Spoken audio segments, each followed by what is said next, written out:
Okay, तो अभी तक की सीरीज़ में आपने देखा कि मैं पहुंचा था नॉर्वे की कैपिटल ओस्लो, और मैंने आपको यहाँ की कैपिटल सिटी दिखाई, इसके शहर कंट्री के बारे में बताया। लेकिन आज का जो सफ़र है वो हम देखने वाले हैं ब्यूटीफुल ट्रेन जर्नी नॉर्वे, जो कि अपने आप में एक सबसे अमीर देश है, सबसे महंगा देश है। आज मैं एक जर्नी करने वाला हूँ ओस्लो से लेके ट्रोंडहाइम, जो कि थर्ड बिगेस्ट सिटी है नॉर्वे की। अभी मैं हूँ एक मेट्रो स्टेशन पे, देखो आज बर्फ़ पड़ी है तो मेट्रो स्टेशन कितना भी खूबसूरत हो गया है। पीछे ही पूरा मेट्रो स्टेशन है, यहाँ से मैं एक मेट्रो ट्रेन लेके जाने वाला हूँ ओस्लो का जो सेंट्रल मेन बिग सबसे बड़ा ट्रेन स्टेशन है वहाँ पे। वहाँ आके अब जाके मैं आपको वहाँ का ट्रेन स्टेशन दिखाता हूँ, फिर ये ट्रेन की जर्नी दिखाता हूँ। ये देखो भाई, ट्रेन आ गई हमारी, कितनी प्यारी लगती है ना ऐसे बर्फ़ में से मेट्रो ट्रेन आती हुई। कुछ ना ऐसे बड़े सूटकेस लेके चला हुआ है आपका भाई, क्यों उसका रीज़न मैं अभी आगे आपको बताता हूँ। लेकिन देखो अपने एयरबीएनबी से यहाँ तक ट्रेन तक स्टेशन तक लाने के लिए इतनी मेहनत करनी पड़ी, उसकी स्टोरी देखो ज़रा। ये देख लो भाई, कुछ ऐसे खींचे जा रहे हैं डब्बे हमारे मेट्रो स्टेशन तक जाने के लिए। पूरे रास्ते बर्फ़ पड़ी हुई है, लेकिन फिर भी इन ट्रॉलियों को खींचने के लिए भाई ऐसे ही धक्का देना पड़ेगा। थोड़ी सी दूर रह गया हमारा ट्रेन स्टेशन। हर हर महादेव। बाकी कुछ ऐसी ट्रेन है। एक ये भाई साहब हैं, इसमें अपना कुत्ता भी लेके आया हुआ है, कुत्ते को भी बढ़िया जैकेट वैकेट पहना रखी है। यहाँ की मेट्रो कैसे यूज़ की जाती है वो मैंने आपको पिछले वीडियोस में पूरा बता दिया था, कैसे यहाँ पे डेली पास लिया जाता है।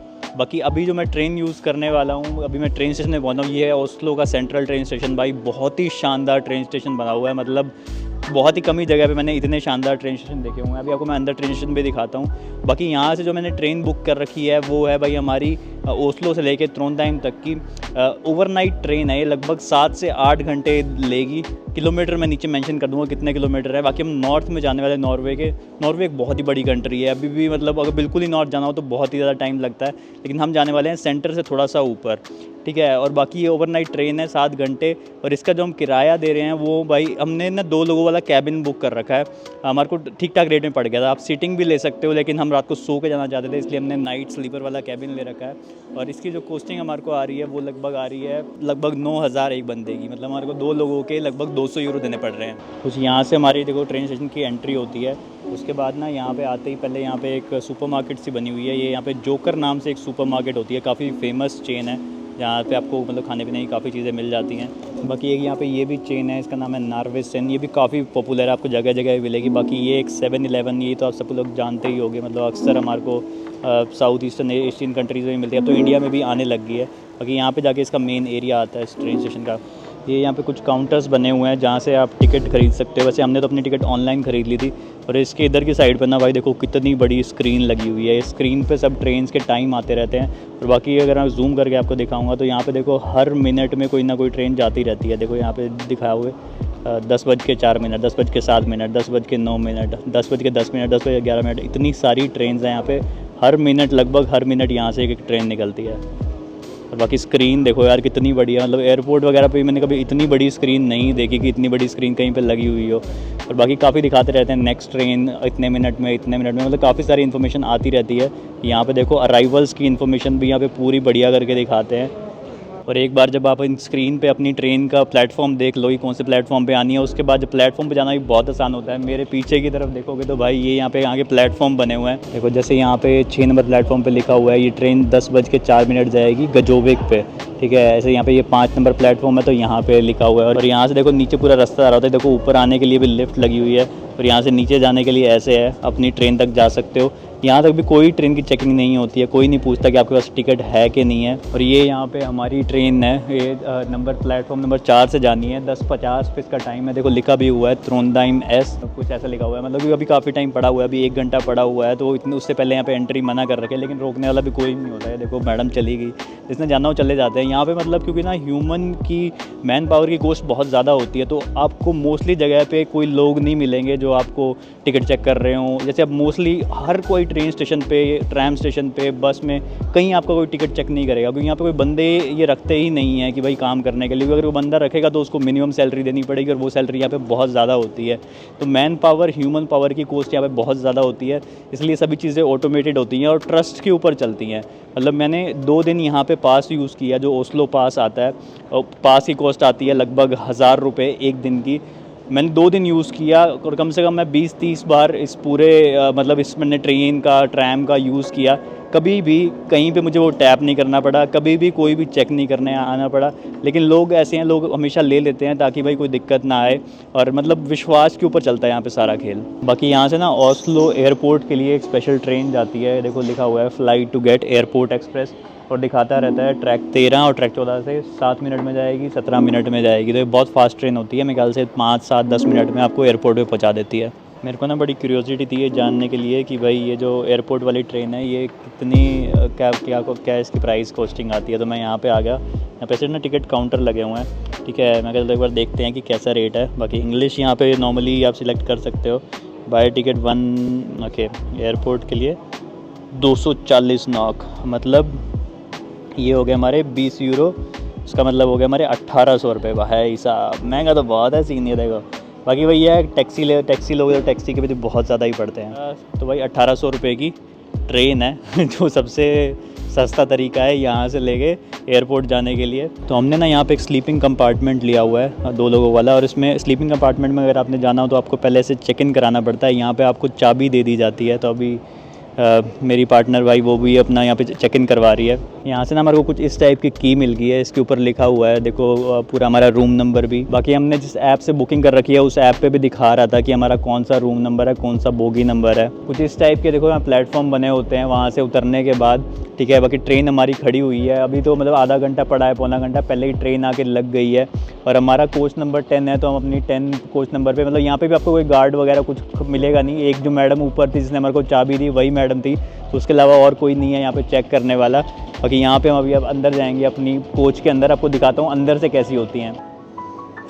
देखो जैसे ये हमारी ट्रेन है पूरी, और ये हमारा कोच नंबर है, कार नंबर 10, और इसके ऊपर लिखा हुआ है कि भाई ये स्लीपिंग वाला कंपार्टमेंट है, ठीक है। जैसे स्मोकिंग अंदर अलाउड नहीं है, और ये देखो पेट्स के लिए भी लिखा हुआ है कि जानवर अंदर अलाउड नहीं है इस वाले तो बॉक्स के अंदर। कई बॉक्स होते हैं, अलग से कंपार्टमेंट होते हैं जिनमें एनिमल्स भी अलाउड होते हैं। कि ट्रेन के अंदर घुस के ना कुछ ऐसे देखो रूम्स बने हुए हैं, प्राइवेट रूम्स। हमारा रूम ये है 71 to 75, देखो यहाँ पे भी लिखा हुआ है। और इसके अंदर देखो अभी तो हमने बैग रख दिए हैं, ये प्राइवेट हमारा रूम है, इस टाइप का रूम है। इसमें 2 बेड लगे हुए हैं, एक बेड इधर हो गया, साथ में इन्होंने भाई तकिया और टावल भी दे रखा है, एक बेड ऊपर भी लगा हुआ है, ठीक है। कर्टन भी है अगर किसी ने प्राइवेट प्रोटेक्शन करनी हो।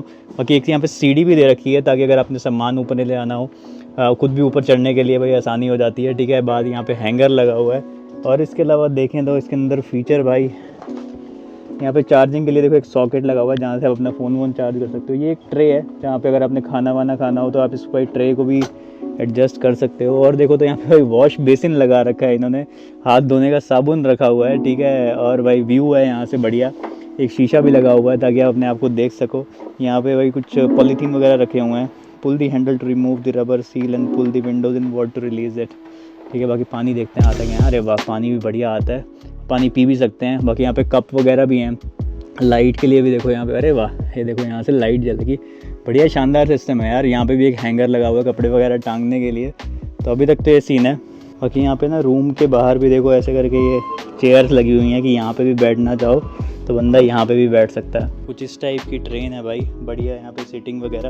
और यहाँ पे देखो ये ना एक टेबल भी लगा हुआ है, जिससे अगर आप इसको टेबल भी बनाना चाहो तो मतलब यहाँ पे बैठ के कुछ चिल करना चाहो, यहाँ बैठ के ऐसे करके टेबल और साथ में नज़ारा। बाकी हमारा पूरा रात का सफ़र होने वाला है, मतलब सुबह पहुँचेंगे लगभग 8 बजे, लेकिन तब तक भी वहाँ पे अंधेरा ही होगा क्योंकि यहाँ पे आजकल पोरल नाइट का टाइम चल रहा है। सिर्फ 1-2 घंटे के लिए ही रोशनी होती है ऊपर नॉर्थ में, तो देखने को तो कुछ नहीं मिलेगा, लेकिन अभी देख लेते हैं। बाकी यहाँ पे देखो वॉशरूम भी बने हुए हैं बोगी के दोनों साइड पे। वॉशरूम वैसे नॉर्मल सा ही है, ठीक है, कुछ खास नहीं है इसमें, तो मैं ज़्यादा आपको दिखा के मूड ख़राब नहीं करूँगा। बाकी दरवाज़ा वगैरह ये देखो यहाँ पे ये वाला शीशे का दरवाज़ा लगा हुआ है, अपने आप खुलता बंद होता है, जैसे अगर आप आओ जाओ तो ऑटोमेटिक डोर होते हैं ये। बाकी यहाँ पे भी ना देखो कुछ ये तो स्पीकर लगा हुआ है क्योंकि यहाँ पे अनाउंसमेंट भी होती है, जब हम सुबह पहुँचने वाले होंगे यहाँ से अनाउंसमेंट होगी। यहाँ पे टेम्परेचर कंट्रोल करने के लिए भी भाई पूरा सिस्टम बना हुआ है, ठीक है। ये लाइट के लिए हो गया, अभी तो लाइट जल ही रही है। बाकी ऐसे ही बटन यहाँ पे देखो ऊपर भी लगे हुए हैं, यहाँ पे असिस्टेंट के लिए बटन लगा हुआ है कि अगर आपको किसी को बुलाना हो तो आप बुला लो, कोई ज़रूरी काम हो तभी। ये यहाँ पे रीडिंग लाइट के लिए देखो यहाँ पे ऊपर लाइट लगी हुई है, और ये यहाँ पे ओ भाई ये मेन लाइट बंद ऑन करने के लिए, ये देखो पूरा सही सिस्टम। ये देखो भाई, यहाँ पे भी ना एक इन्फॉर्मेशन लगी हुई है हमारे कंपार्टमेंट के अंदर ही, लिखा हुआ है कि the night train is an efficient and comfortable way to combine travel with sleeping time. सही है भाई, सोते हो सो आपकी नींद की नींद हो जाएगी, आपका ट्रैवल का ट्रैवल हो जाएगा। ठीक है, फील फ्री टू कॉन्टैक्ट। बाकी ना यहाँ पे देखो 15 मिनट पहले अनाउंसमेंट होती है, जो स्पीकर के अंदर आपको बता देते हैं, लिखा हुआ है कि 15 मिनट पहले आपको prior to arrival at the end station यहाँ पे अनाउंस कर दिया जाएगा, और जैसे ही आप पहुँचो अपना खाली करके दफ़ा हो जाओ। बाकी यहाँ पे ना इन्होंने पूरा एग्ज़िट प्लान भी लगाया हुआ है कि अगर कोई इमरजेंसी होती है तो सेफ्टी प्लान है उसके लिए। हमारा तो देखो स्लीपिंग कंपार्टमेंट है ना, यहाँ पे कुछ ऐसे देखो, ये नॉर्मल होते हैं, ये प्रीमियम इकोनॉमी वाले होते हैं जिसमें रिक्लाइनिंग सीट्स मिलती हैं। लेकिन पंगा ये होता है, अगर आप एक बंदे हो ना तब तो आपको इसकी कॉस्टिंग भी इतनी ही पड़ती है, लगभग 100 यूरो के आसपास। और अगर आप अकेले हो और वो कैबिन लेना चाहते हो तब आपको कॉस्टिंग पड़ेगी 200 यूरो के आसपास। लेकिन अगर आप 2 लोग हो और फिर भी वो कैबिन लेते हो तब आपको पड़ती है 100 यूरो दोनों बंदों की। तो भाई 100 और 100 में ही ये मिलती है, तो क्यों ना अपना प्राइवेट रूम में जाया जाए। पर उसके लिए ये है, अगर आप 2 लोग हो तब आपको फ़ायदा है ऐसी सीट पर जाने का। इसके अलावा एक और सीटिंग होती है जो बिल्कुल ही बेसिक होती है, वो थोड़ी सी सस्ती होती है, वो आपको पड़ती है लगभग 60 यूरो की एक बंदे की। लेकिन उसमें सीट रिक्लाइन नहीं होती, वो नॉर्मल इकोनॉमी सीट्स होती हैं। बाकी देखो यहाँ पे भी भाई पूरा बच्चे की ट्रॉली बांधने के लिए आपका पूरा यहाँ पे जुगाड़ दे रखा है। ठीक है, आपका सामान वामान ही बांधना हो उसके लिए भी जुगाड़ दे रखा है। ये देखो यार, पता नहीं एक अलग सा कैबिन बना हुआ है इकोनॉमी वाले में ही, पता नहीं बच्चों के खेलने के लिए। हाँ यार, ये बच्चों के खेलने के लिए इतना सही सिस्टम बना रखा है भाई, ये तो किसी ट्रेन में नहीं देखा भाई। इतना सही कैबिन बना रखा है बच्चों के लिए खेलने के लिए, कमाल ही होगी यार। यहाँ पे भाई इस ट्रेन की एक रेस्टोरेंट कार्ड भी बनी हुई है, जहाँ पे देखो मैडम पूरी इस टाइप से खाना वाना मिलता है प्रॉपर। यहाँ पे सीटिंग वगैरह बनी हुई है, कुछ बंदे ताश भी खेल रहे हैं। ये हमारी ट्रेन से देखो बाहर का नज़ारा, ये दरवाज़ा पूरा खुला पड़ा है। ये ना जो हमारी फूड वैन है उसका दरवाज़ा है, देखो यहाँ से हमारी ये फूड वैन है। बाकी यहाँ पे ना मेन्यू है, जो यहाँ पे जो ये रेस्टोरेंट बना हुआ है इसका पूरा मेन्यू भी लगा हुआ है। रेट देखोगे तो रेट यहाँ पे चीज़ों के महंगे तो होते ही हैं। देखो पिज़्ज़ा है लगभग 164 यानी कि 1000 रुपये का। ठीक है, और बाकी और भी चीज़ देखोगे, टोस्ट वगैरह हैं वो भी सब 600 700 800 ऐसे हिसाब से चीज़ें मिलती हैं यहाँ पे। बाकी रेस्टोरेंट काफ़ी सही बना हुआ है, क्लासिक सा।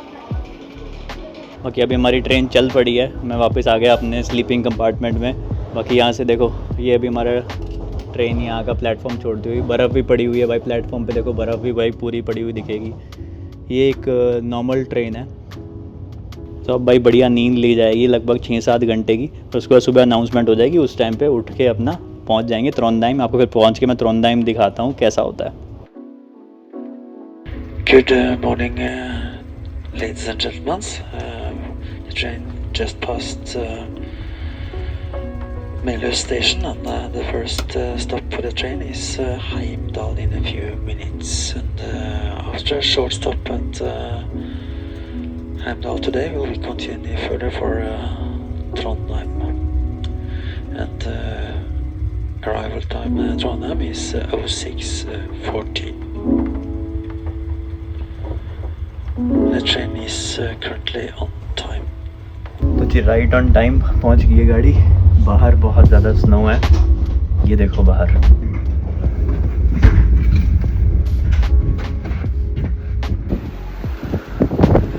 भाई ट्रेन से निकलते ही मौसम देख लो कैसा हो रखा है भाई। प्लेटफॉर्म के ऊपर भी इतनी ज़्यादा बर्फ़ पड़ रही है, ये देखो पूरा तूफान आ रखा है भाई यहाँ पे। ओहो हो, ट्रेन के अंदर ही अच्छे थे भाई, कितना मेंटेन टेम्परेचर था। यहाँ पे तो बुरे हाल है। ये हमारी ट्रेन खड़ी हुई है, देखो अभी डिसएम्बार्क हुए हैं और भाई पूरा तूफान चल रहा है यहाँ पे। तो भाई तूफ़ान से बचते बचाते पहुँच तो गए हैं। जो प्लेटफॉर्म का जो मेन एरिया होता है ट्रेन स्टेशन का, ये है अभी ट्रोंडहाइम का, मतलब जो अराइवल हॉल है जहाँ पे ट्रेन आके लोग अपना निकलते हैं। लेकिन अभी मेरे पीछे देखोगे तो बाहर अभी भी तूफ़ान आ रहा है, तो लोग सारे इसी के अंदर ही वेट कर रहे हैं कि भाई जब ये तूफ़ान रुकेगा तब बाहर जाएंगे। हमारा भी सफ़र अभी के लिए पूरा नहीं हुआ है, क्योंकि अभी हमने यहाँ से 2-2.5 घंटे और बस लेके 2 बसें बदल के कंट्री साइड जाना है, और ज़्यादा नॉर्थ में तो वहाँ हालत और ज़्यादा ख़राब होने वाली। जब शहर में ये हाल है तो गाँव में पता नहीं क्या ही होगा। तो अभी जैसे हम वेट कर रहे हैं, थोड़ा सा मौसम ठीक हो जाए, बाहर निकले, बस का पता करें। बाकी बस की टिकट भी हमारे को अभी देख रहे हैं कि ऐप के थ्रू, क्योंकि हम मोस्टली सब काम ऑनलाइन ही होते हैं, तो बस की टिकट भी ऑनलाइन ही बुक करा लें। उसके बाद बाहर निकलता हूँ, आपको यहाँ का बाहर का दिखाता हूँ, बस का देखते हैं मिल पाएगी, कैसे पहुँच पाएंगे। फीलिंग ऐसे आ रही है कि बिल्कुल नॉर्थ पोल पर ही पहुँच गए हो। ये देखो यहाँ पे भी ये ट्रेन टिकट खरीदने के लिए बने हुए हैं बिलेतर टिकट्स। ये अभी खुला है। तो कल नेशनल हॉलीडे थी तो मोस्टली चीज़ें बंद थी, लेकिन आज सब चीज़ें खुल रही हैं भाई। तो बस की टिकट हमने ऑनलाइन बुक कर ली है और अभी ये सामान लेके जाना है बस स्टैंड तक। बस स्टैंड बिल्कुल बाहर ही बना हुआ है, लेकिन बाहर आ रहा है तूफ़ान। ये देख लो भाई बाहर का माहौल, अंधेरा पूरा, पर लाइटें काफ़ी जल रही हैं। वो देखो वो जो सामने आपको बसेस दिखाई दे रही है ना, वहाँ से हमारी बस जाएगी। तो यहाँ से अब बर्फ़ में से निकलते हुए इस टैची को घसीटते हुए ज़रा एक बार बस स्टेशन पे चलते हैं। ये देखो भाई कुछ ऐसा बना हुआ है यहाँ पे, यहाँ का बस स्टेशन। यहाँ बसेस आके लग जाती हैं। बाकी यहाँ पे भी नंबर दिखाता रहता है कि कौन सी बस आने वाली है। जैसे 311 आ गई, हमारे को 310 लेनी है पहले एक।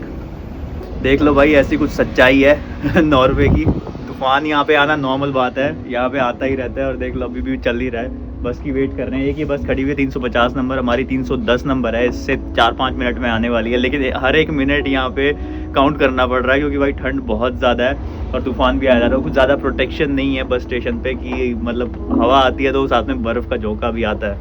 ये आ गई भाई हमारी बस 310।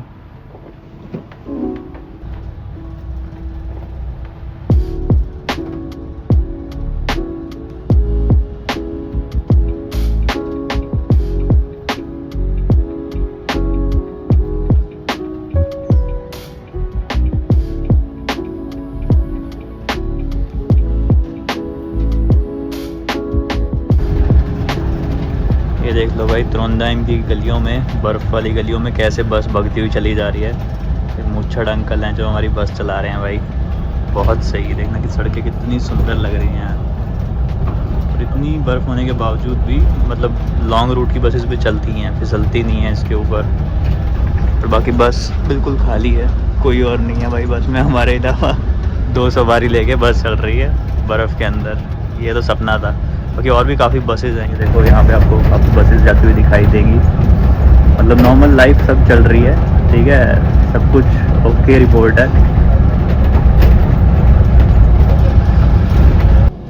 इतनी दिलचस्प बात है ना भाई, इतनी सब कुछ बर्फ़ होने के बावजूद भी कैसे लाइफ चलती रहती है। बसेस देखो एक के बाद एक चल रही हैं, बिल्कुल भी लाइफ डिस्टर्ब नहीं होती यहाँ पे।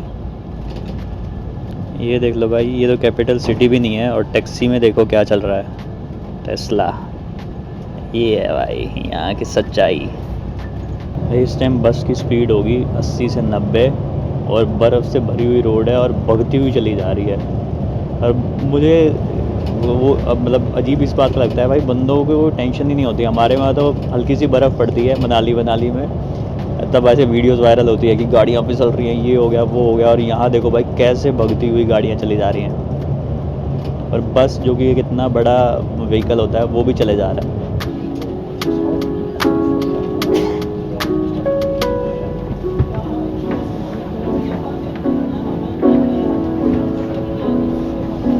तो यहाँ से हमारे को भाई बस बदलनी है, एक और बस लेनी है 1 घंटे की, यहाँ से बदली जाएगी। तो भाई कुछ इस टाइप का बस स्टॉप बना हुआ है, यहाँ से हमारे को बस चेंज करनी है। एक टाउन है किर्कसातरेरा ऐसा कुछ नाम है इसका, जहाँ पे हमारे को जाना है, ठीक है। काफ़ी कंट्री साइड, आपको बिल्कुल बढ़िया लाइफ दिखाएंगे आगे की। बाकी इस टाइप के यहाँ बस स्टॉप्स होते हैं। यहाँ पे हमारे पीछे एक सुपर मार्केट भी बनी हुई है, देखो ये पीछे एक सुपर मार्केट है। बाकी इधर की साइड पे भी कुछ दुकानें, एक शॉपिंग मॉल सा बना हुआ है, ठीक है। बर्फ़ के अंदर सब कुछ चलता रहा है। बाकी दिन अभी मुझे पता नहीं है कि यहाँ पे दिन कितने बजे निकलता है, ठीक है। अभी 9 बजे हुए हैं लेकिन अभी भी अंधेरा है। मेरे को उम्मीद है कि शायद 11-12 बजे के आसपास यहाँ पे 2-3 घंटे के लिए शायद यहाँ पे दिन निकलता हो। बाकी हमें आगे देखने को मिलेगा। अभी एक बस आनी है हमारी, उसकी वेट कर रहा हूँ। वो बस मिलती है उसके बाद 1 घंटा और आगे जाएंगे और उसके बाद हमारे एक होस्ट हैं जहाँ पे मैं रुकने वाला हूँ अगले कुछ महीने के लिए, वो हमारे को वहाँ से पिक करने आएंगे। ये देख लो भाई, लग ऐसा रहा होगा ना कि दिन निकला हुआ है, लेकिन अभी ना सनराइज़ होने में 1 घंटा बाकी है। लेकिन बाहर इतनी ज़्यादा बर्फ़ है कि ऐसा लगता है कि भाई दिन ही निकला हुआ हो। अभी टाइम हुआ है 9:30 बजे हैं। सनराइज़ का टाइम यहाँ पे 10:30 बजे का है सुबह। मतलब सनराइज़ मतलब रोशनी होगी, सूरज तो यहाँ पे दिखेगा ही नहीं अब कहीं महीनों तक, लेकिन फिर भी रोशनी देख लो। बाकी बस हमारी वैसी ही है जैसे पहले वाली थी। सवारियों के नाम पे इस टाइम पे 2 और सवारियाँ हैं जो यहाँ आगे बैठी हुई हैं और बस 1 घंटे में हम पहुँच जाएंगे किर्कसातेरा। बाकी व्यू बहुत अच्छे हैं यार, बहुत ही मज़ा आ रहा है यहाँ से खिड़की से देख के। ये देख लो भाई, ये नज़ारा आ गया अब हमारी बस से। और अभी थोड़ा सा दिन निकल गया है तो आपको थोड़ा सा रोशनी ज़्यादा दिखाई देगी। बाकी ये देख लो भाई, घर कितने सुंदर सुंदर इस टाइप से यहाँ पे घर बने हुए होते हैं। ठीक है, ये एक ब्यूटीफुल सी लेक है यहाँ पे। ठीक है, और भाई अभी यहाँ से समुंदर भी आ जाएगा, मतलब जहाँ हम रुकने वाले हैं वहाँ पे पास में समुंदर भी है और ये लेक भी है।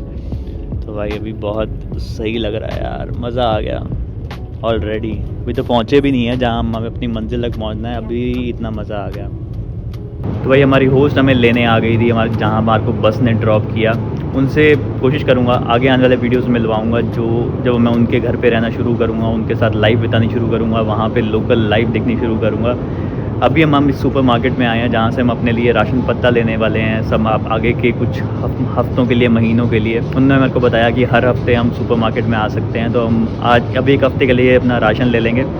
और बाकी क्या है, क्या कुछ हम ले रहे हैं, क्या यहाँ पे रेट है, वो मैं सब कुछ आपको आगे आने वाले वीडियोस में बताऊंगा। इस वीडियो को हम हमारी ट्रेन की जर्नी और बस की जर्नी तक ही रखते हैं। आई होप आज का ये वीडियो आपको मस्त, सुंदर और अच्छा लगा होगा। वीडियो कैसा लगा मुझे कमेंट सेक्शन में बता देना। बाकी फिर से मुलाकात होगी नेक्स्ट वीडियो में, तब तक के लिए take care, bye bye, sayonara, Ram Ram भाइयों।